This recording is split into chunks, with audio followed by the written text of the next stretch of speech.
സർപ്പക്കാവിലെ 9 ഗ്രന്ഥങ്ങൾ എൻ്റെ കയ്യിൽ വെച്ച് തന്ന് ആ ചടങ്ങ് അവർ നടത്തി.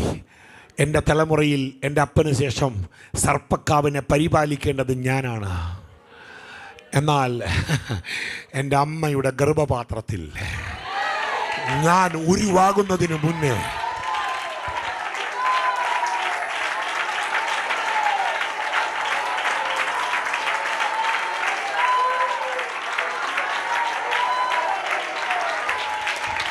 എൻ്റെ അമ്മയുടെ ഗർഭപാത്രത്തിൽ ഞാൻ ഉരുവാകുന്നതിന് മുന്നേ എന്നെ കണ്ടെന്നെ വിളിച്ച് തെരഞ്ഞെടുത്ത എൻ്റെ ദൈവം എന്നോട് പറഞ്ഞു, കാലസമ്പൂർണതയിൽ സമയമായപ്പോൾ എൻ്റെ ദൈവം പറഞ്ഞു, നീ സർപ്പക്കാവിൽ സർപ്പത്തിന് ശുശ്രൂഷ ചെയ്യേണ്ടവനല്ല, നീ സർപ്പത്തിൻ്റെ തലയെ തകർത്തവനെ പ്രസംഗിക്കേണ്ട എൻ്റെ അഭിഷിക്തനാണെന്ന്